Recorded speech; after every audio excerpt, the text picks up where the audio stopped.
এখানে থাকা সকলকে আমি আমার সালাম জানাই। হয়তো আমার কথায় কিছু ভুল ত্রুটি হতে পারে। বিভিন্ন রাজনৈতিক দলের নেতৃবৃন্দ, সম্মানিত সদস্যবৃন্দ, আমার সামনে উপস্থিত, কারণ আগামীর ভবিষ্যৎ অনেক ছাত্রছাত্রী ভাই বোনেরা সকলে আমার শুভ সকালে সালাম গ্রহণ করে আসসালামু আলাইকুম। আমি আজকে এই তারুণ্যের এই উৎসব 2025 এই উদযাপন উপলক্ষে আজকের এই বিশেষ সভার কর্মশালার আপনারা সকলে উপস্থিত হয়েছেন, এই জন্য আমি আপনাদেরকে প্রথমত আন্তরিক ধন্যবাদ অভিনন্দন জানাই। পাশাপাশি এ মাসব্যাপী আমাদের যে কর্মশালা চলমান থাকবে, এটা আপনারা সকলে সহযোগিতা করবেন এবং সহযোগিতার জন্যই আপনাদের সকলকে আমি আজকে একই জায়গায় আমরা উপস্থিত হয়েছি। আজকে আমি এই সভা কার্যক্রম শুরু করার জন্য প্রশাসনিক কর্মকর্তা গলাচিপা ইউনিয়ন পরিষদের সম্মানিত জনাব মজিবুর রহমানকে আজকে এই সভা পরিচালনা করার জন্য অনুরোধ জানিয়ে সভা উদ্বোধন ঘোষণা করছি। আসসালামু আলাইকুম। আউযু বিল্লাহি মিনাশ শাইতানির রাজীম। বিসমিল্লাহির রহমানির রহিম। ওয়াকাদা রাব্বুকা আল্লা তা'বুদু ইল্লা ইয়্যাহু ওয়া বিল ওয়ালিদাইনি ইহসানা। ইম্মা ইয়াবলুগান্না ইনদাকাল কিবার আহাদুহুমা আও কিলাহুমা ফালা তাকুল লাহুমা উফফি ওয়া লা তানহারহুমা ওয়া কুল লাহুমা কাওলান কারীমা واخفض لهما جناح الذل من الرحمة وقل رب ارحمهما كما ربياني صغيرا الآية। সম্মানিত আজকের এই গলাচিপা ইউনিয়ন পরিষদ কর্তৃক আয়োজিত তারুণ্যের ভাবনায় আগামীর বাংলাদেশ শীর্ষক আলোচনায় সম্মানিত সভাপতি, গলাচিপা ইউনিয়ন পরিষদ চেয়ারম্যান, আমার শ্রদ্ধাভাজন বড় ভাই, সুযোগ্য চেয়ারম্যান, গলাচিপা ইউনিয়ন পরিষদের সম্মানিত সুযোগ্য চেয়ারম্যান জনাব জাহাঙ্গীর হোসেন টুটু, উপস্থিত আছেন ইউনিয়ন পরিষদের সম্মানিত ইউপি সদস্যবৃন্দ, উপস্থিত আছেন রাজনৈতিক নেতৃবৃন্দ এবং বিভিন্ন প্রতিষ্ঠান থেকে আগত শিক্ষক বৃন্দ, ছাত্রছাত্রী বৃন্দ, তরুণ বৃন্দ এবং সাংবাদিক বন্ধু, সম্মানিত উপস্থিতি, আসসালামু আলাইকুম ওয়া রাহমাতুল্লাহি ওয়া বারাকাতুহু। সম্মানিত উপস্থিতি, আমি আপনাদের সামনে মহাগ্রন্থ আল কোরআন থেকে প্রথমে একটি আয়াত তেলাওয়াত করেছি। যেহেতু তারুণ্যের ভাবনায় আগামীর বাংলাদেশ, তরুণরা কেমন হবে, আমরা প্রত্যেকেই যে যে জাতিতেই থাকি না কেন আমরা ধর্মে বিশ্বাস করি। কোন ধর্ম মানুষকে পাপাচারে লিপ্ত করে না, দীক্ষিত করে না, অন্যায় পথে পা বাড়াতে দেয় না। এটা কি হিন্দু হোক, মুসলিম হোক, খ্রিস্টান হোক, বৌদ্ধ হোক। তো আমাদের ধর্ম ইসলাম ধর্মে তরুণরা কি করবে সে ব্যাপারে একটু কথা এখানে বলা হয়, যে এটা তরুণরাই করবে না, সকলের জন্য।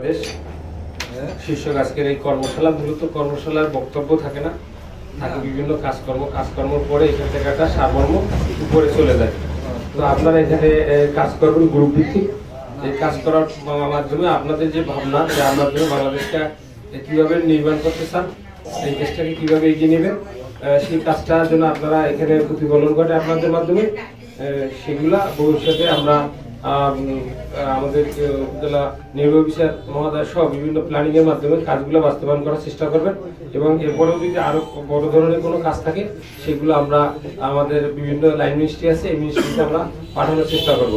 তো আজকে যারা এখানে উপস্থিত হয়েছেন আপনাদেরকে আমি আন্তরিকভাবে ধন্যবাদ জানাই এবং আমরা আসলে এই বাংলাদেশটাকে আমরা এগিয়ে নিতে চাই সবাই। তো আমাদের প্রথমেই আমরা যেহেতু আমাদের 30% বেশি জনগণ এখন তরুণ বয়সে।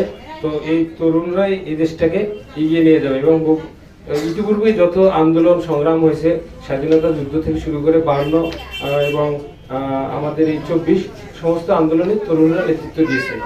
তো আগামীতে বাংলাদেশ বিনির্মাণের ক্ষেত্রে এই তরুণরাই বাংলাদেশকে নেতৃত্ব দিবে ইনশাল্লাহ। তো আপনাদের সুচিন্তিত মতামত আমাদের দেশটাকে যেন বহির্বিশ্বে একটা উন্নত রাষ্ট্রে পরিণত করতে পারি, সেইভাবে আপনারা গড়ে উঠবেন এবং আপনাদের চিন্তা ভাবনা যেন সেভাবে হয়। শুধু আমরা যে উন্নয়ন হব সেটা না, আমাদের নৈতিকতার উন্নয়ন দরকার। আমাদের পৃথিবীতে আসলে একটা ভারসাম্য অবস্থায় আছে। সমস্ত ক্ষেত্রে আমরা এখন মাইনাসের দিকে, পরিবেশগত দিক থেকে হোক, নৈতিকতার দিক থেকে হোক, যুদ্ধ ক্ষেত্রে হোক, সারা পৃথিবীতে একটা অস্থিতিশীলতা বিরাজ করছে। সুতরাং এই অস্থিতিশীলতা বিরাজমান থেকে এখান থেকে আমরা কিভাবে উত্তরণ করতে পারি, আমাদের নিজেদের পরিবেশটাকে আমরা আগে ঠিক করব, তারপর আমাদের এই আশপাশি এলাকা, তারপর বাংলাদেশটাকে আমরা যেন সুন্দর একটা নৈতিক উন্নত বাংলাদেশে পরিণত করতে পারি, সেই চিন্তা ভাবনা নিয়ে আমাদের এগোতে হবে। এক্ষেত্রে আমাদের শিক্ষা এবং আমাদের অভিজ্ঞতা প্রচুর প্রয়োজন, আমাদের কর্মদক্ষতা উন্নয়ন প্রয়োজন। আমাদের বিদেশে যে আমাদের শ্রমিক আছে সেখানে দেখেন আমাদের দক্ষ শ্রমিক নাই, আমরা যেন দক্ষ শ্রমিক হইতে পারি। আমরা যে ক্ষেত্রেই যাই বাঙালির যেন একটা দক্ষতার পরিচয় দিয়ে আমাদের দেশটাকে উন্নয়ন ঘটাইতে পারি, সেই চিন্তা ভাবনা নিয়ে আপনারা এগিয়ে যাবেন। আপনাদের জন্য শুভকামনা, সকলকে ধন্যবাদ। আসসালামু আলাইকুম। এখানে থাকা সকলকে আমি আমার সালাম জানাই। হয়তো আমার কথায় কিছু ভুল ত্রুটি হতে পারে, সকলের কাছে আমি আগে থেকে ক্ষমা চাই।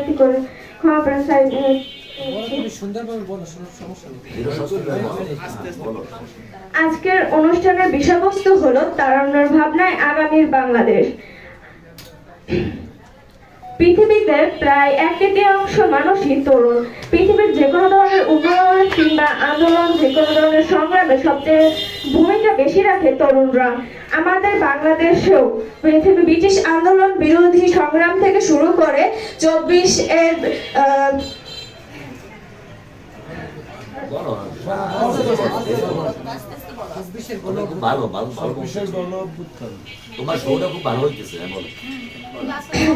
ব্রিটিশ বিরোধী আন্দোলন থেকে 24-এর গণ অভ্যুত্থান পর্যন্ত বাংলাদেশের তরুণরা অতুলনীয় ভূমিকা রেখেছেন। পৃথিবীতে পরিবর্তন করতে তরুণদের ভূমিকা অতুলনীয়। পৃথিবীতে যে কোনো ধরনের আন্দোলন সংগ্রামে তরুণদের পাশাপাশি অন্যরা ভূমিকা রেখে থাকে, কিন্তু তার শুরুটা হয়তো বা তরুণরা করে এবং ভূমিকাও তরুণদের বেশি। আমি একজন তরুণ হিসেবে খুবই আশাবাদী যে বাংলাদেশ সহ পৃথিবীর উন্নয়নে তরুণরা আরো ভূমিকা রাখবে। এখানে অনেকেই বক্তব্য রেখেছেন, যেখানে আমরা তরুণ হিসেবে শিক্ষায় সুশিক্ষিত হয়ে আমরা আগামীর দিনে অনেক কাজ করব এবং দেশের জন্য কাজ করব, মানুষের জন্য কাজ করব, দেশের নাগরিক সুনাগরিক হিসেবে আমরা গড়ে উঠব। আমরা তরুণ হিসেবে দেশের প্রতিটি অন্যায়ের বিরুদ্ধে লড়ব। আমরা যেখানে অন্যায় দেখব, যেখানে আমরা প্রতিবাদ করব। তরুণ হিসেবে দেশের প্রতিটা ন্যায়নিষ্ঠা আমরাই করব।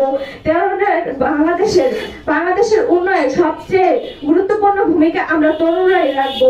তরুণদের মতো করে হয়তো বা স্বাধীনতা কেউ আনতে পারবে না। আমাদের মহান মুক্তিযুদ্ধে তরুণরাই অধিকাংশ ভূমিকা রেখেছে এবং অতুলনীয় ভূমিকা রেখেছে। তারা যদি না থাকতো হয়তো বা স্বাধীনতা এত তাড়াতাড়ি কখনোই হতো না, যেটা পৃথিবীর বুকে আরো কারো কোনো ইতিহাস নেই যারা মাত্র 9 মাসে দেশ স্বাধীন করতে পেরেছে, যেটা একমাত্র আমাদের বাংলাদেশের ইতিহাস। সেখানে আমাদের তরুণরা অতুলনীয় ভূমিকা রেখেছে, যেটা আমি বারবার বলবো। তাদের ভূমিকা যদি বলেও শেষ করা যাবে না, যদিও তারা যে ভূমিকা রেখে গেছেন। এবং আমি আশাবাদী যে আমাদের আগামী দিনে আমাদের দেশে যে সমস্ত কার্যক্রম হবে, অন্যায়ের বিরুদ্ধে যে সমস্ত কার্যক্রম হবে এবং দেশের উন্নয়নে যে সমস্ত কার্যক্রম পরিচালিত হয়ে থাকবে, সেখানে আমরা তরুণরা ভূমিকা পালন করে থাকবো। আমাদের বিশেষজ্ঞ যারা আছেন কিংবা বড়দের আছে, বয়োজ্যেষ্ঠ যারা আছেন, তাদের পাশাপাশি আমরা তরুণরা ভূমিকা রাখবো। তাদের পথে, তাদের বলা পথে পরদর্শিত পদে আমরা চলবো। তাদের দেখানো ভালো দিকগুলো আমরা অনুসরণ করব। তাদের বলা প্রতিটি কথা আমরা মান্য করব। তাদের দেওয়া, আমরা আমাদের মহান মুক্তিযুদ্ধে 30 লাখ শহীদদের দেওয়া রক্তকে আমরা কখনো বৃথা যেতে দেব না।